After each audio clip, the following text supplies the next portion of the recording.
Le garçon découvre une tache de sang sur le drap. Il la touche avec méfiance et comprend qu'il s'agit des premières règles de sa sœur. Il s'empresse de laver sa culotte souillée, puis enlève son propre maillot de corps, le plie en petits carrés et le donne à sa sœur pour qu'elle l'utilise comme serviette hygiénique, en lui répétant qu'il ne faut surtout pas que leurs parents le découvrent. Il sait que cela signifie que sa sœur peut désormais enfanter et que si ses parents l'apprennent, ils la marieront certainement au propriétaire. Le garçon s'appelle Zin. Il a 7 frères et sœurs, tous entassés dans un logement loué de 15 mètres carrés. En raison du trop grand nombre d'enfants, les parents attachent parfois la petite sœur avec une chaîne, comme un chien. La nuit, les 8 enfants dorment à même le sol, souvent réveillés par les grincements du sommier qui bouge. Si les parents ont eu 8 enfants, ce n'est pas par amour pour eux, mais parce que les filles peuvent rapporter une dot, et les garçons fournir de la main-d'œuvre. Le père est un alcoolique, qui néglige complètement sa famille. Tout le fardeau repose sur les épaules de Zin. Bien que très jeune, il doit travailler comme porteur. Après une journée de labeur épuisant, tout ce qu'il reçoit, ce sont 2 paquets de cigarettes pour sa mère. Il doit aussi trouver du temps pour travailler chez le propriétaire, pour déduire le loyer. Chaque fois qu'il voit des enfants aller à l'école, son cœur se remplit d'envie. Les autres ont de jolis cartables dans leurs mains, tandis que lui porte de lourdes bouteilles de gaz. Quand il n'a pas de travail,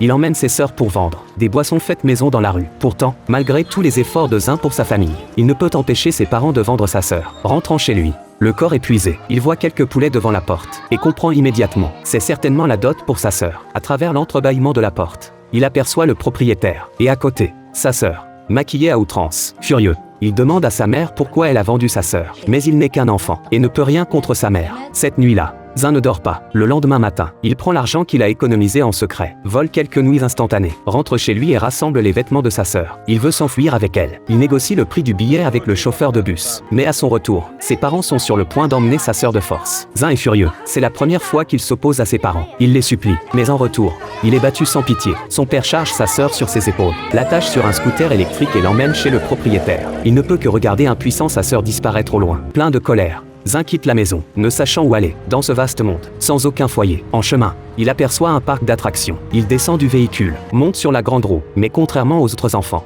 il n'est pas heureux. Au loin, la mer scintille sous le soleil couchant, tandis que son regard est rempli de désarroi et de confusion. Le lendemain, Zin se réveille et finit le peu de nourriture qu'il possède. Puis il cherche du travail partout, mais étant trop jeune, personne ne veut l'embaucher. La faim le tenaille tellement qu'il va demander à manger à une femme de ménage dans un restaurant. Rahil, la femme de ménage, a pitié de lui et lui offre un repas. Rahil est une mère célibataire qui, pendant son travail, doit cacher son enfant dans les toilettes et le mettre dans son sac à dos pour le ramener à la maison. Par instinct maternel, Rahil ramène Zin chez elle. Il prend son premier bain chaud et mange un délicieux repas chaud. Pendant la journée, Rahil va travailler et Zin garde l'enfant à la maison. Ce jour-là, quelque chose de terrible se produit. Toute la nuit, Zin attend Rahil. Mais elle ne rentre pas. Elle ne rentre pas non plus le lendemain, ni le surlendemain. La nourriture dans la maison commence à moisir. Il doit emmener Yona chercher sa mère. Un employé du restaurant lui dit que Rahil est probablement allé chez Jacques. Zin trouve Jacques, mais Jacques ne sait pas non plus où est Rahil. En réalité, Rahil est en prison, arrêté pour son statut d'immigré illégal. Zin est désespéré. Lui-même n'est qu'un enfant. Comment pourrait-il s'occuper d'un autre enfant, sans issue?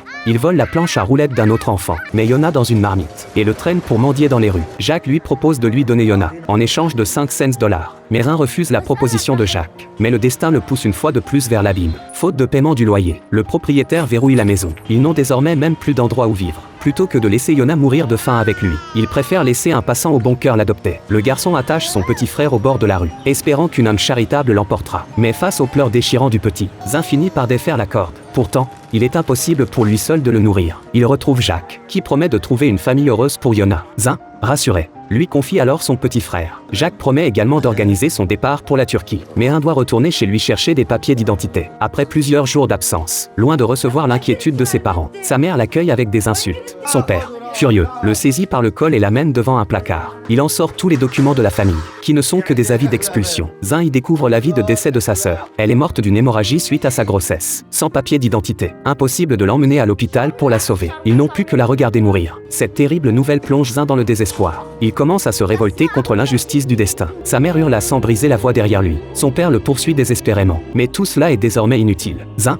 pour avoir blessé quelqu'un avec un couteau, est finalement condamné à 5 ans de prison pour coups et blessures volontaires. Sa mère vient le voir en prison pour lui annoncer une bonne nouvelle. Elle est à nouveau enceinte. Zin comprend que cela signifie qu'une nouvelle tragédie va naître. Il jette les bonbons apportés par sa mère à la poubelle. Zin appelle une chaîne de télévision, raconte son histoire et traîne ses parents devant les tribunaux, d'une voix suppliante. Zin déclare « J'espère que ceux qui ne peuvent pas élever des enfants arrêteront d'en faire ». Les paroles de Zin plongent l'assemblée dans un silence complet, tandis que ses parents tentent encore de se défendre. Ils se sentent toujours victimes d'une grande injustice, rejetant tout sur le sort qui s'acharne. L'affaire une fois médiatisé, attire l'attention de toute la société. Sous la pression de l'opinion publique, la police, grâce aux informations fournies par Zin, arrête Jack dans un entrepôt et retrouve également Yona. Quand Rahil sort de prison, elle peut enfin retrouver son fils. Zin obtient finalement un passeport. Le photographe lui rappelle que c'est un passeport, pas un certificat de décès. C'est alors que Zin esquisse le seul sourire de tout le film.